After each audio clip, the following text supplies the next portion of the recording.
Então vamos lá? Esse é o Giro da Bolsa, um programa semanal com as principais notícias do mercado financeiro na semana. E antes de mais nada, quem é um sardinha raiz já vai deixar aquele like na confiança, né? É humilhante o que o YouTube faz com o homem adulto, né? Você tem que ser um homem adulto que pede um joinha, eu me sinto o Felipe Neto, assim. Mas aí eu tô falando de homem e de adulto, não sei por que eu falei Felipe Neto, né? Antes de mais nada, quem é um sardinha raiz já fez isso aí. Então, quem não é um sardinha raiz, segura a mãozinha e considere deixar o seu like, se inscrever aqui no canal se o vídeo te agregar, te trouxe algum conhecimento que você ainda não tinha. E hoje... coisa séria, a gente já começa aqui diretão com o nosso não combalido índice Bovespa, que subiu 3,88%, fechando a R$ 134.739,28. Mentira. É a mesma coisa. Cada ponto equivale a R$1. Exatamente. Então é R$ 134.739,29. Então Ibovespa em alta, IFIX também 1,97% de alta, S&P 500 6,43% de alta, porque hoje o Trump amanheceu tranquilo também. Falou, ó, vou negociar com a China. Nasdaq 9,19% de alta, é outro que tá tradando bem também, né? 10% de alta. O Bolsonaro, que gosta de imitar o Trump, ele podia começar a tradar também, não podia? Pra dar aquela emoção pra nossa vida. O dólar, queda 5,68. O Lula, hora dessa, tá de joelho agradecendo o Trump, porque não é mérito dele não, tá? É totalmente desempenho do Donald Trump isso aqui. O Bitcoin, 11,45% de alta, Ethereum, 13% de alta. Cara, tudo em alta, né? Uma loucura. A gente teve essa semana um pouco mais curta por conta do feriado de Páscoa, né? E Tiradentes, mas a gente tem muita coisa interessante pra falar, começando pelos novos capítulos da guerra comercial entre os Estados Unidos e a China, que mais uma vez trouxe muita volatilidade pra nossa bolsa de valores. Os principais índices americanos oscilaram aí entre altos e baixos, mas fecharam a semana no azul. E a gente já tinha começado essa semana aí um pouco mais tranquila, porque o governo americano estava dando alguns sinais de que poderia baixar a guarda na cobrança de tarifas sobre as importações, mas o secretário do Tesouro, o Scott Bessent, né, admitindo que o nível de tensão com a China estava insustentável, e até o Trump dizendo aí que ele seria bem legal com a China, que ia pegar leve com eles, e que as tarifas não ficariam nem perto daqueles 145% que tinham sido anunciado antes. A gente percebe aqui agora o populismo de precisão, é assim, você faz uma medida populista, aquela medida populista gera algum efeito na economia, você volta atrás com ela, né? Então o Donald Trump, ele tá usando isso, o Lula tá usando isso, é o novo método de governo. A gente tinha um presidencialismo de coalizão, agora a gente tem um populismo de precisão.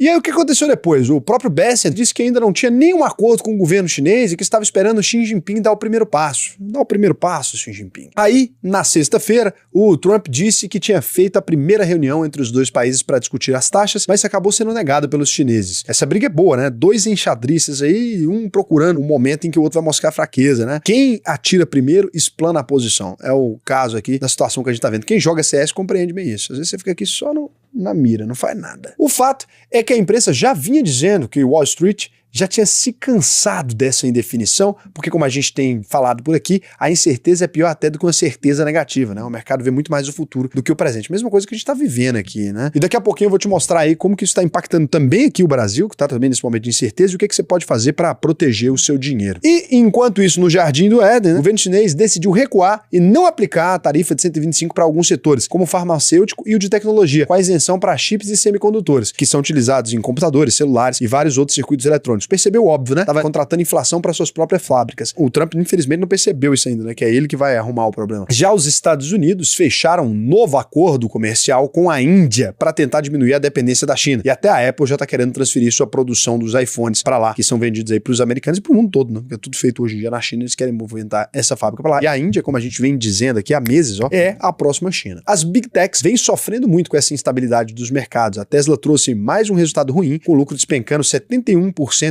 no primeiro trimestre, coisa pouca. As ações da IBM caíram mesmo depois da empresa trazer um resultado melhor que o esperado no trimestre. E a explicação é exatamente esse medo dos investidores com relação ao futuro. E até a Meta, que é dona do WhatsApp, Instagram, Facebook, pode perder 7 bilhões de dólares em publicidade digital por conta do corte de gastos dos varejistas da China depois desse tarifaço do Trump. Mas eles também estão anunciando mais as bolsas dele, próprias ali, sem tantos intermediadores, né? Agora, um detalhe é que quando tá todo mundo com medo, geralmente é o melhor momento para você fazer o quê?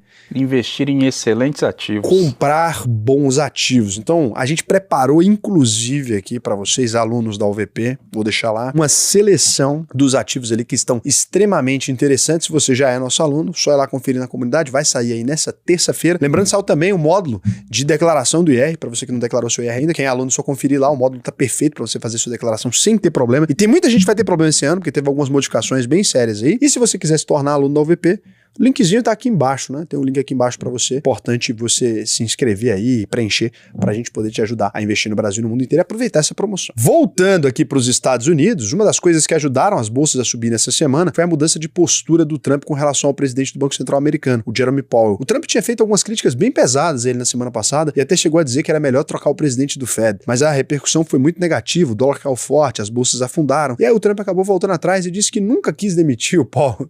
E, cara, ele não tem uma coisa que ele fale que ele siga, né? É uma loucura, fica falando coisa o tempo inteiro. No primeiro mandato ele não era assim, né? Ele era rock and roll. Agora ele tá um negócio meio, porra. Cara, lembra muito mesmo uma grande estadista que a gente teve aqui no Brasil. Eu acho que nem ela se considera uma grande estadista. Você não sabe o que eu tô falando. Isso aí é presunção sua. Mas se eu soubesse, poderia ser que eu talvez soubesse ou não soubesse. Nem quem souber, nem não souber, vai saber ou não saber. Vai todo mundo saber. A presidente mulher do Brasil não teve melhor que a Dilma. Pode até dizer que não deixou uma economia funcional, pode até dizer que não deixou um dólar ok, pode até dizer que pedalou, pode até dizer que cometeu estelionato político se você é de esquerda, porque prometeu uma coisa e não cumpriu depois, né? Falou, vou controlar, vou arrumar isso e aquilo, não arrumou. Pode até dizer que não enfrentou uma coisa ou outra, mas não podemos negar um fato que só ela tem. Ensinamento. Não existe nenhum presidente da república que saudou a mandioca antes. Eu tô aqui saudando a mandioca. Então, aqui hoje eu tô saudando a mandioca. Voltando a falar aqui do Federal Reserve, Banco Central Americano, rolo, sei lá o quê, confusão. A missão do Fed não é nada fácil. Eles precisam dosar bem a política monetária, pensando em impedir uma desaceleração econômica muito forte, ao mesmo tempo que eles têm que desacelerar a economia porque está gerando uma inflação, que é a grande dúvida nesse momento agora, né? O que a gente vai fazer com relação às tarifas e à guerra comercial? A Universidade de Michigan soltou um relatório que é muito respeitado no mercado aí, prevendo uma inflação de 6,5% nos Estados Unidos. A maior estimativa dos últimos 40 anos. Pra mim é ótimo, tô começando a expandir nossas operações bancárias lá, vamos abrir pra gringo também, vamos trabalhar com mortgage, né? Inflação é legal, que gera todo aquele saculejo pros bancos que já estão lá e facilita a nossa entrada. Setembro vai entrar o grosso. Isso é muito ruim pros Estados Unidos, né? As bolsas já vinham perdendo protagonismo desde o início do ano. O que a gente tem agora é o capital migrando cada vez mais para outros países, inclusive pro Brasil, tá, gente? Até a gente tá se beneficiando. A gente tá sendo considerado um grande vencedor nessa guerra comercial e o Trump disse nessa semana que o Brasil ficou rico cobrando tarifas sobre os produtos americanos. Pô, tamo rico não. Esse aí é o cara com um prato com 200 picanha ali, vê o outro tem uma costelinha. Nossa linguiça. Quer pegar a única coisa que sobrou do nosso prato. Que é isso? A única coisa que a gente tem é uma linguiça toscana. Uma linguicinha toscana ali. Não, e daquela que esturricou, que o cara esqueceu na churrasqueira. Aí a gente tem uma daquela e tá falando que a gente ficou rico. O que é isso, Donald Trump? A inveja é uma coisa terrível, né? A pessoa não consegue enxergar o próprio prato, só enxerga o olho do coleguinha. Deixa a gente em paz. Uma crítica recente, assim, que você não tem sentido com as notícias americanas, tá cada vez mais parecida com o Brasil. Estou até falando da gente agora. Mas assim, outro dia, a Amazon Prime, que é uma empresa privada, lançou uma série sobre a esposa do Donald Trump. Cara, isso aí, tô falando sério, isso é notícia de país muito de terceiro mundo. Não é isso? Seria como se, por exemplo, vamos supor, que a gente tivesse uma Suprema Corte, a esposa de um ministro nosso tivesse alguma coisa a ver com a relação de um banco público. É umas notícias assim. Que loucura. Faz muito sentido, né? As notícias que no Brasil, cara, vai lá, mas nos Estados Unidos, não sei. Então, assim, eu tenho sentido que os americanos estão com tanta inveja do Brasil que tá querendo virar a gente. Cuidado, viu? Dado que a gente é acostumado com inflação, vocês não são, não. Os indicadores deles tá tudo parecido com o nosso, prévia de inflação de 6,5, a primeira dama envolvida num trem meio estranho. Sei lá, hein? Daqui a pouco, o presidente que muda de ideia toda hora, que começa a querer demitir o presidente do banco. Cara, tá muito parecido. Parece que eu já vi esse filme, né? Já vi. Sabe quando o Brasil faz versão brasileira de filme pastelão americano? Não tá parecendo que eles estão fazendo uma versão americana do filme pastelão brasileiro? Nossa, não vou nem fazer essa previsão. Coitado dos americanos. Não quero nem... Não. É isso. Não vamos agorar também, né? E é claro que isso tudo é um exagero, né? A gente não tem essa riqueza toda, não. Mas, de fato, a nossa bolsa dolarizada, EWZ, tá batendo o S&P 500 em 2025 com quase 30% de vantagem. E é claro também que isso tem menos a ver com a competência do Brasil e muito mais a ver com a perda de apetite dos investidores com o mercado americano, ou seja, a incompetência dos americanos, com a desvalorização do dólar. Basta a gente dar uma olhada nos outros países emergentes, igual o Brasil, que também vem crescendo desde o início do ano. Colômbia, né? México, a própria China, né? Então é muito menos mérito nosso e sim de toda uma conjuntura macroeconômica que está sendo muito favorável pra gente. Aí daqui a pouco alguém vai dizer, mas quando o Lula acerta, aí é o mérito internacional. Quando o Lula erra, aí a culpa é dele. petista genérico, coloca aqui, né? Já pro seu futuro comentário, meu lindo, tudo bem. Então foi o Lula, ele é um mágico das finanças e organizou as finanças do país, continuando gastando do jeito que tava, sem fazer nada. É sorte. Inclusive, a gente tem falado aqui no Giro da Bolsa que o Brasil continua patinando na questão fiscal. E as principais pautas, como a isenção do IR para quem ganha até 5 mil por mês e o orçamento de 2026, continuam tramitando no Congresso. O fato é que o governo precisa parar de gastar aí, dar um jeito nas contas públicas, jamais fará, porque a inflação continua subindo, bateu 5,49% em abril. Tá acima aí do teto da meta, que é de 4,5%, né? 3,1,5%, que inclusive pode forçar o Banco Central, o Gabriel Galípolo, a manter a Selic alta por mais tempo. Não vai adiantar nada, tá? Essa inflação agora tende a subir e não tem a ver com o cenário interno. Se isso continuar subindo a Selic aqui agora também, é completamente inútil, tá? Porque a gente tem o preço dos alimentos subindo e agora as exportações aumentando, o preço tende a pressionar mais ainda, o preço da soja, etc. Acaba influenciando o óleo de soja, faz parte da cesta básica brasileira. Então tem muita coisa, não adianta, tá? Espero que o Galípolo saiba disso. Aí, né, eu retomo aqui aquela fala do Alckmin, né, que o pessoal achou que ele tava louco, mas vai ter que criar um indicador aqui que isola esses fatores, senão, se a gente aumentar a taxa Selic do jeito que tá agora, a economia não aguenta mais. Mas, sei lá, se tiver que aumentar, não dá. Não dá mais, até porque nem tá surtindo efeito, não adianta mais. A galera do Brasil não tem esse bom senso todo. Ninguém vai parar de comprar financiado nas Casas Bahia porque a taxa Selic tá mais alta, não. O crédito tá rolando, não vai adiantar. Então esse instrumento não vai funcionar para cortar a inflação agora. Aumenta a inadimplência e ferra com os bancos. A diferença em remédio e veneno é dose. Já passou da dose do remédio. Se aumentar mais 1% disso aqui, ninguém dá conta, não. Vou falar pra vocês logo. Pra mim eu dou conta, porque pra mim tá uma delícia. Tô com dinheiro em caixa aqui, dinheiro da empresa tá no caixa, tá rendendo. A gente daqui a pouco já pode parar de trabalhar, que não tá nem compensando mais. Não tem lugar mais pra guardar o tanto não de tem, dinheiro. tô procurando aí, quem tiver uma fábrica de liguinha, que tá faltando é liguinha aqui. Ô, velho. Dinheiro a gente tem. A gente quer os clientes agora só pra cuspir no dedo. Então o que a gente tem aqui? Por enquanto o mercado ainda espera que a Selic possa voltar a cair no segundo semestre. Inclusive 2 diretores do Banco Central sinalizaram nessa semana que a política monetária está funcionando e que as tarifas do Trump podem esfriar a economia e reduzir o crédito, o que é bom, pensando na queda de juros. Essa leitura também foi feita pelo Fundo Monetário Internacional, o FMI, que revisou para baixo o crescimento do Brasil em 2025, só 2% de alta do PIB, enquanto o governo acredita numa alta de 2,3%. O FMI também, cara, vou falar um negócio. O FMI trabalha com desenvolver países, não é isso? Foi criado o Fundo Monetário Internacional para ajudar os países a se desenvolverem. Então, normalmente ele empresta um crédito e ele exige algumas contrapartidas daquele país aí. Fala um país para mim, cite um país que o FMI ajudou e que se tornou desenvolvido.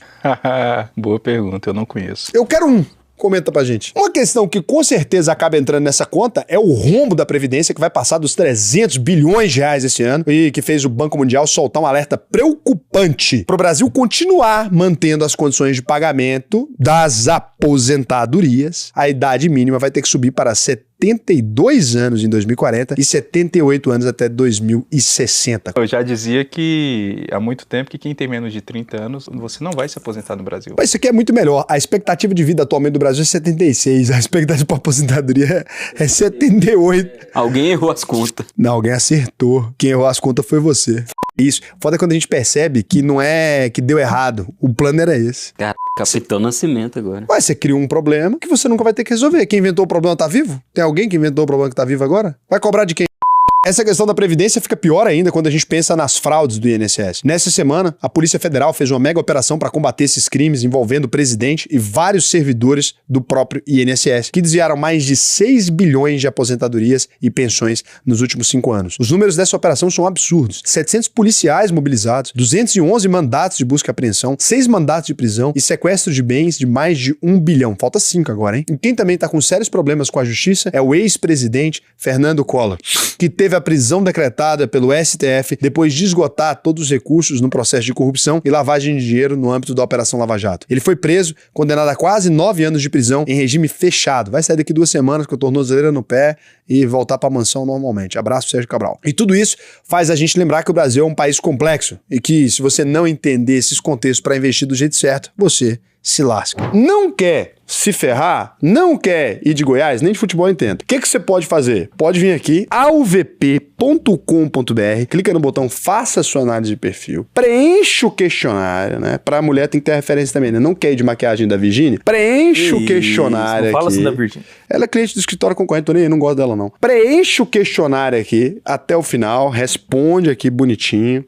né? Quando você terminar, a gente vai colocar um especialista para te chamar. Você vai aproveitar essa janela, uma das melhores janelas de oportunidade. Presta atenção, tô falando isso aqui, tô repetindo para você, né? Uma das melhores janelas de oportunidade para construção de patrimônio dessa década e da próxima. Esses momentos não se desenham toda hora. Quantas vezes os Estados Unidos e China entraram em confusão nos últimos 80 anos? Essa, tá? Então não existiu outro momento, tá? As confusões anteriores é com Cuba, que não afeta ninguém. A confusão anterior era com o RSS, não afetava em nada o mercado. A confusão anterior era o Nixon cancelando a paridade do dólar com o ouro, né? Confusãozinha razoável. Agora isso aqui é a possibilidade de causa excêntrica, né? Uma possibilidade de causa que permite. É isso aqui que o cara que tiver 10 milhãozinho na mão agora, ele entra na lista da Forbes, se ele souber o que tá fazendo. Então, esse é o ponto. Agora, pra você que tá começando a construir patrimônio, não vai entrar na Forbes, nem vai ficar rico. Mas, você que ia ter uma aposentadoria né? Você que ia ter essa aposentadoria não vai enriquecer, é verdade. Eu falo a verdade aqui pra vocês, mas pode mudar entre ter uma casa sem piscina ou uma casa com piscina. Pode ter a diferença entre ir pra fila do SUS e ir pra um hospital particular na velhice. Pode ser a diferença entre o filho que vai estudar no colégio público ou o filho que vai estudar no colégio particular. Não é uma diferença significativa de vida? Pra mim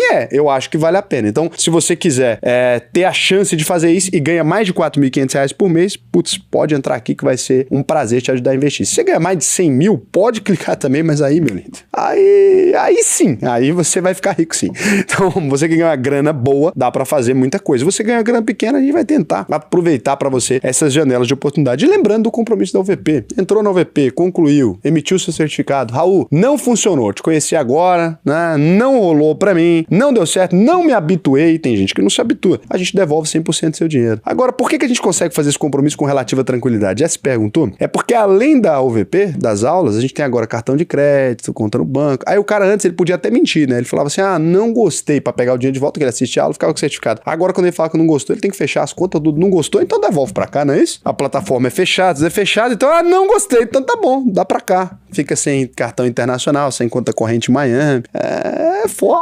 É complicado, né? Aí não tem ninguém que reclama. Olha que maravilha. Olha o que eu consegui. O capitalismo é bom, né, gente? Ele é eficiente. Então preenche o questionário aí que vai ser legal demais te ensinar a investir. Aproveita enquanto eu não aumento o preço, porque eu tô melhorando. Depois vai ser só eu tô só esperando na hora certa. Subir o preço, de uma vez assim, aumentar meu faturamento, lucros abusivos, que a gente tá preparando pra fazer nosso próprio IPO, né? Então tem essa questão aí. Só resolvendo os probleminha que eu dou aqui. Agora, antes da gente ir pras rachadinhas... Rachadinhas não, rapidinho. Entrei no clima dos deputados aqui.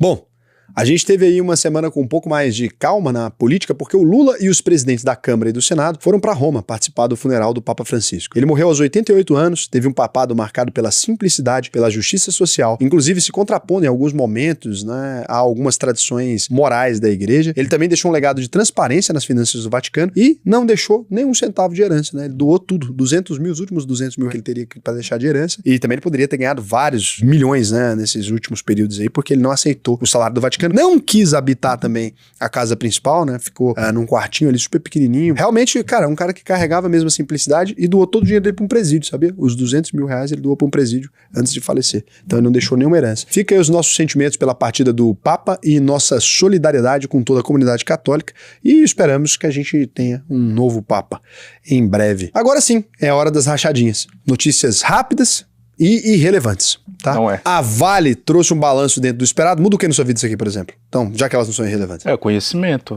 Então tá, 1,4 bilhão de dólares. 1,4 bilhão de dólares no primeiro trimestre de 2025. Muda o que pra você agora, Lucas? Nadinha, não tá 17% de queda. E o pessoal que tá assistindo lá pra se informar... Não, muda o que na vida dele? Tudo. Se o cara foi investidor da Vale, vai não mudar mudou a vida nada. dele Se ele foi investidor da Vale, não mudou nada. Completamente. O que mudou pra ele, pra quem é investidor da Vale? Você vende a Vale ou compra a Vale por causa dessa notícia? Você que é acionista da Vale, comenta aqui embaixo que é importante pra você. Já os Minas surpreendeu o mercado, apresentou 337 milhões de lucro. Não me deu R$1. Muda o que na minha vida? Entre janeiro e março, quase 9 vezes maior que o resultado do mesmo período. Aí muda. 9 vezes em 2000. Você for acionista e distribuir dividendos. Não, aqui mudou. Muda. Aqui mudou a minha vida. Os Minas está a R$5,73, 2,69% de alta. Vale com 2,24% de alta, R$53,85. Também do lado positivo, o Google lucrou mais que o esperado no primeiro trimestre, ou seja, pagamos mais caro em anúncio. Pra mim piorou. 34 bilhões de dólares. E a Embraer atingiu o maior volume da história em pedido de avião, somando 26,4 bilhões de dólares. Cara, de verdade, uma salva de palma pros funcionários da Embraer. Cara, vocês são foda, de verdade. pariu. O orgulho do Brasil é essa empresa. Que coisa incrível. A gente sempre teve tradição com avião, né, cara? Desde o Santos Dumont, a aviação brasileira me faz feliz, né? Cara, tinha que pôr a foto dos funcionários da Embraer aqui. É muita alegria. Do lado negativo, as vendas da Tesla caíram 45%. Do lado positivo também pra gente aqui na Europa, né? E as ações da Azul despencaram quase 40% na semana. Aí é ruim, né? Depois da empresa captar um valor muito menor que o esperado no programa de emissão de novas ações. Aí ficou ruim também. Tudo bom também não dava, né? 37,30% de queda nas ações da Azul a R$1,95. E a SEC, a CVM dos Estados Unidos, aprovou a entrada da JBS na Bolsa de Nova York, e agora a listagem depende apenas da aprovação dos acionistas no dia 23 de maio. E na Europa, as ações da empresa Edenred e da Pluxee, donas das marcas Ticket e Sodexo, desabaram depois da notícia de que o governo Lula quer substituir o vale-refeição pelo pagamento via Pix diretamente na conta dos trabalhadores. Porra, nunca pensei que eu ia concordar tanto com a medida do Lula na minha vida. Que loucura! Sinceramente, olha que coisa linda. Quem diria? E para fechar o programa, a gente traz uma notícia muito boa aqui. A melhor notícia da semana. Goiás perdeu pro Vila, Goiás perdeu para todo mundo. Goiás nem existe mais. Corinthians contratou aí o Dorival Júnior. Notícia muito relevante. E agora tem tudo pra ficar em quarto lugar no Campeonato Brasileiro. Tem tudo pra ser o campeão brasileiro de 2025. E o Botafogo, pô? O Botafogo ano passado campeão, sei que lá, falou que ia, que não ia. Ah, não, a gente só tá tomando impulso. Às vezes é isso também, né? Você dá aquela ida pra trás aqui. O Vila toma impulso todo ano. Sabe o que eu fiquei sabendo, Ricardo? Vou contar uma informação aqui. Eu fui num encontro de pessoas destacadas, mercado financeiro, né? Tava todo mundo, os maiores MFOs, né? Que é quem gere as fortunas dos multimilionários do Brasil, multibilionários às vezes. Todo mundo num almocinho legal, todo mundo sentado naquela mesa, em torno, a gente conversando, dando algumas risadas, né? Um pouco preocupados, um pouco afoitos. E você sabe que o Brasil tá dependendo nesse momento de um único homem pra gente resolver nossa bolsa disparar pra sempre. Um homem. Um homem lindo, sorriso cativante. A gente tá dependendo só do